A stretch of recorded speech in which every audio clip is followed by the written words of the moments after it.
Уникальная формула таблеток Пардифен действует комплексно при головной боли, боли в суставах, воспалении и простуде.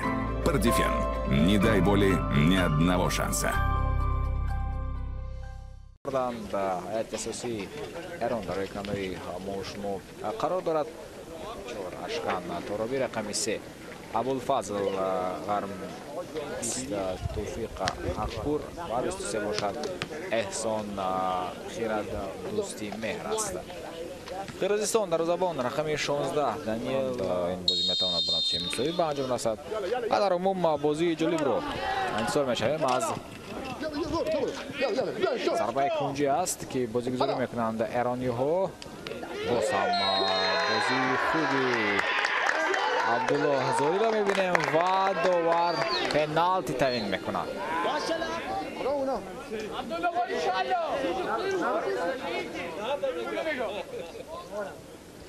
ضربه نه قدر سخت ولی درست تو به مرکز می رود و وارد دروازه می شود. کشمش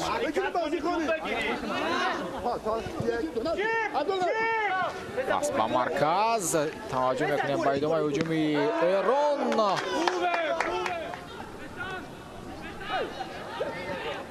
بسیار خوب توسط مرکزی میدان ضربه و ضربه را برمیگرداند.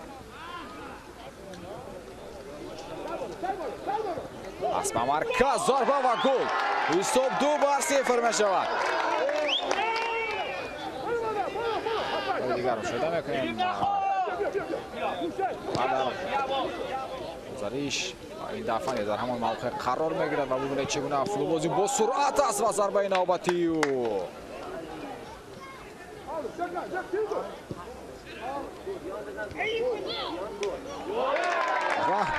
باز هم تو وارد دروازه میشود. 3-0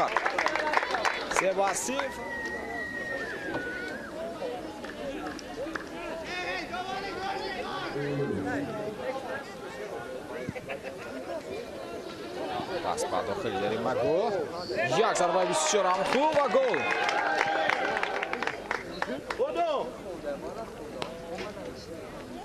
دیگر میبینیم ضربه را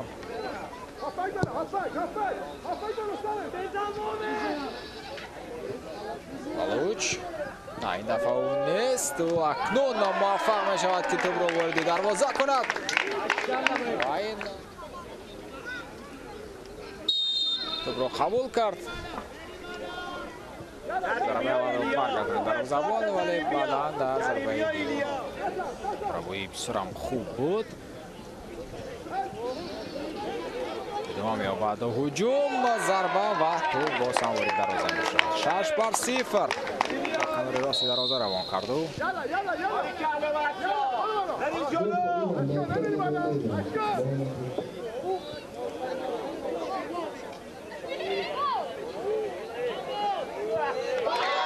گل هفتم زده می‌شود.